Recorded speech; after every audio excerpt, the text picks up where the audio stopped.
This year I decided to start some seeds early so that we can get some veggies growing early, because this area, the frost can go all the way up till June, so it's hard to plant early. So I thought I'll get some of this going early.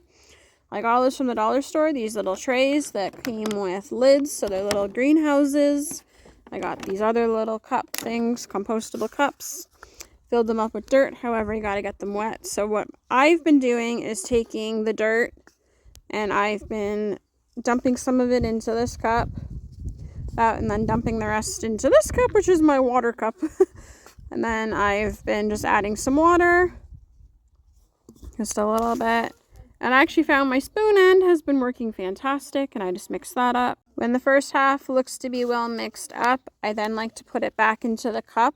Just that way, if for some reason the bottom didn't get mixed in, then I'm able to mix it better, which it gets a little stuck, but that's okay.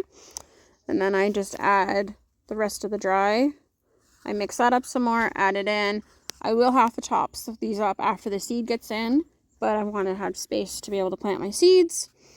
And then, yeah, and then I just keep watering them. Add some more water after so that they get nice and watery. You don't want it too muddy, you just want it a nice wet texture consistency. And make sure the soil's warm. A few seeds don't mind it cold, but most of them do want warm soil. If they want cold, stick them somewhere cold for a bit and then put them in. Because I've noticed some of my seeds actually like frost. So I was mixing each individual one with water with these cups, and I realized this is taking a very long time. So now I've got one of the sand buckets. I'm going to do like 4 of them at the same time and try and speed this up a little bit for myself. So yeah, I'm just going to put some of the dirt in here, add some water, mix it up, and put them back in. Okay, so all my things are now full of wet soil. Don't mind the kids in the background. Now I'm just going to kind of take my finger, put a little hole kind of thing in them, and drop 1 or 2 seeds per thing I have, which I only have a couple because these are library seeds and they just gave a couple of each bag, separate them up, so they got quite a few bags of each. A little bit of soil back on top and add some water and they'll be all done. So my seeds are now in these.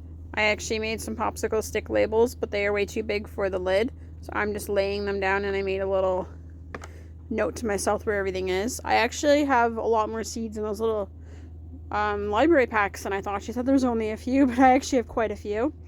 So there's about 4 of each thing in here for my squashes, and then some of these I have 3. A few of them I actually have extra seeds because I didn't have enough space, and 2 of them I only made 2 for squashes because they're very different squashes and I don't know what they are exactly. So I didn't want to have too many of them. These have actually been sitting on my deck for a while, so when I put the lids on, they're actually already pretty warm inside with the sun. So these are going to turn out really great. At night, I'm going to bring them in, obviously, because it gets too cold still. So they're going to sit inside, and if it's a rainy day, I got really great space on these windows, so I'll just stick them there, and we'll see what happens. I'll probably have to water them more tomorrow because these are probably going to get wet, but we'll see. This is my little idea. Next year, if this works, I'm going to have probably double this. So we'll see.